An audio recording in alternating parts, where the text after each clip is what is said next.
नमस्कार दोस्तों। आज हम पढ़ेंगे कि भारत में कैसे अंग्रेज आए या ब्रिटिश का रूल कैसे हुआ और हम कैसे गुलाम हुए। तो ये हमारी पहली क्लास है। जैसा कि हम जानते हैं कि कभी-कभी पूछ लेता है कि भारत में डच पहले आए कि पुर्तगालीज़ पहले आए कि ब्रिटिश पहले आए।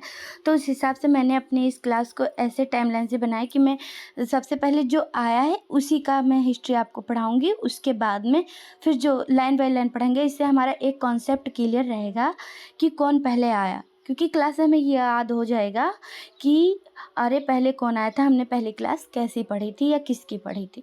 तो इस हिसाब से हम अब देखते हैं। अब यहाँ पे हम पढ़ेंगे कि समुद्री रास्ते का जो खोज हुआ उससे पहले किसने किया। तो इस मामले में पुर्तगालीज़ बहुत आगे थे क्योंकि वो नाविक हुआ करते थे, ठीक है। तो वही पहले समुद्री रास्ते का खोज किया, उसके बाद में धीरे धीरे सभी ब्रिटिश कंपनियां यहाँ आना शुरू की। तो चलो हम पढ़ते हैं।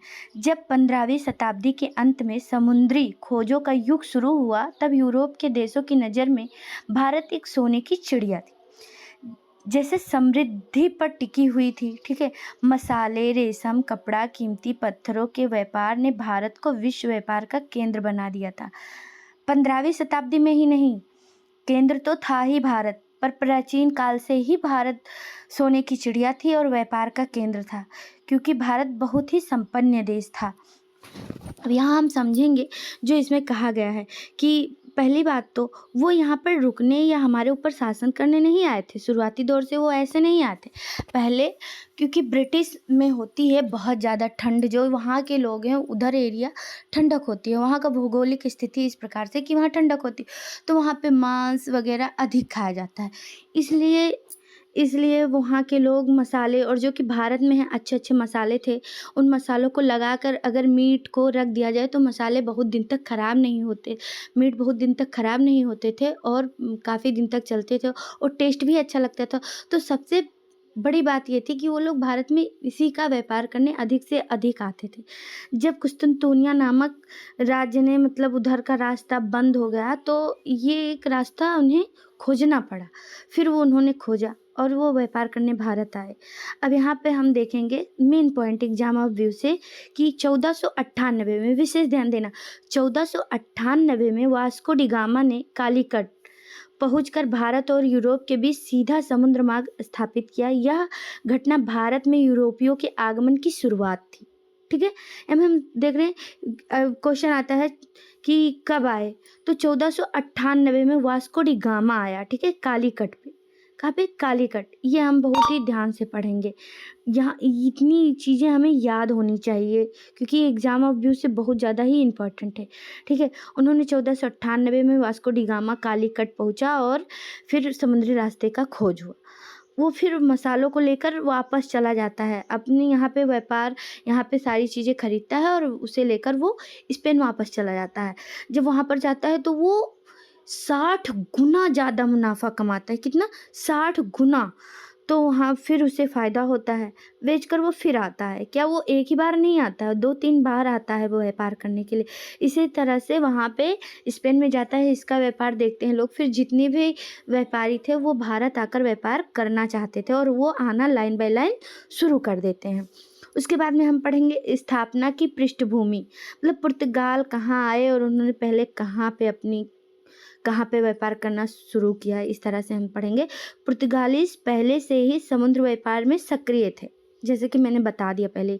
भारत में अपने व्यापार को संगठित और सुरक्षित रखने के लिए 1628 में पुर्तगालीज ईस्ट इंडिया कंपनी की स्थापना की गई। हालांकि पुर्तगाल की शक्ति का वास्तविक आधार पहले से मौजूद इस्टोदा इंडिया यानी भारत पुर्तगाली प्रशासन था, जिसका मुख्यालय गोवा में था। कंपनी का उद्देश्य व्यापार को अधिकार संगठित और नियंत्रित और लाभकारी बनाना था। स्थापना के मुख्य उद्देश्य, इस स्थापना के मुख्य उद्देश्य क्या थे? तो उन्होंने मसाला व्यापार पर नियंत्रण, यानी भारत और दक्षिण पूर्व एशिया से काली मिर्च, लौंग, दालचीनी जैसे मसालों का व्यापार यूरोप में अत्यंत लाभकारी था। पुर्तगाल चाहता था कि इस व्यापार पर उसका ही एकाधिकार हो, ठीक है। अरब व्यापारियों को हटाना, भारत यूरोप व्यापार पहले अरब व्यापारियों के माध्यम से होता था। पुर्तगाल सीधे समुद्री मार्ग से आकर उन्हें व्यापार से हटाना भी चाहते थे। ठीक है। ईसाई धर्म का प्रचार, व्यापार के साथ साथ धर्म प्रचार का उद्देश्य भी उनका था। गोवा में चर्च और मिशनरियों की स्थापना इसका परिणाम था। और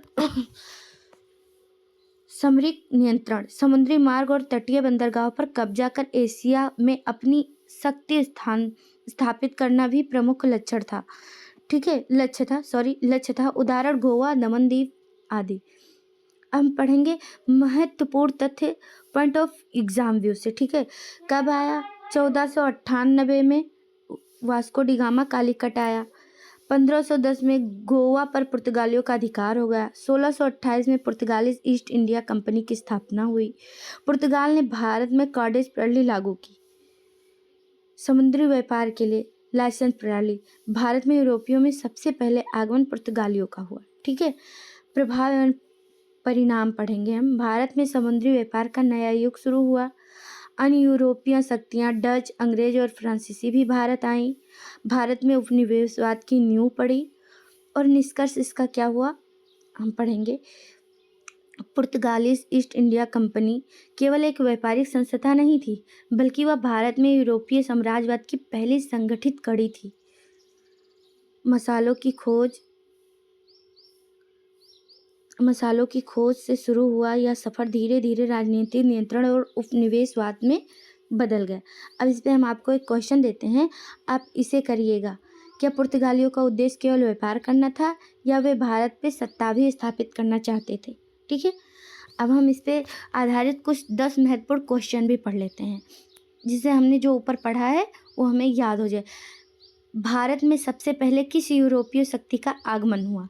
तो ये देखिए, डच, अंग्रेज, पुर्तगाली से फ्रांसीसी। तो हम बताएंगे कि पुर्तगाली। ठीक है।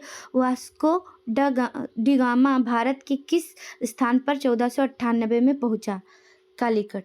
पुर्तगाली ईस्ट इंडिया कंपनी की स्थापना किस वर्ष हुई? 1628 में। पुर्तगालियों ने 1510 में किस स्थान पर अधिकार स्थापित किया? किस स्थान पर? गोवा पर। पुर्तगालियों का मुख्य व्यापारिक केंद्र क्या था? आप बताना चाहेंगे? मसाला व्यापार पर एकाधिकार करना। जैसे कि मैंने बताया, मसाला इसलिए ले जाना चाहते थे क्योंकि वहाँ पे मीट अधिक खाते थे लोग, तो उसे ज़्यादा दिन तक कैसे रखा जा सके, क्योंकि पुराने ज़माने में तो ऐसी फ्रिज वगैरह तो होती नहीं थी, तो उसे रखने के लिए मसालों का ही यूज किया जाता था। भारत में पुर्तगालियों के प्रशासन को किस नाम से जाना जाता है? तो भारत में पुर्तगालियों के प्रशासन को इस्टोदा इंडिया। ठीक है। कार्टेज प्रणाली किससे संबंधित है? ये समुद्री व्यापार लाइसेंस से संबंधित है। ठीक है। पुर्तगालियों का एक प्रमुख उद्देश्य क्या था? ईसाई धर्म का प्रचार करना। पुर्तगालियों के बाद भारत में कौन सी यूरोपीय शक्ति आई? तो उनके बाद में डच आई। अब हम डच पढ़ेंगे इसके बाद। ठीक है।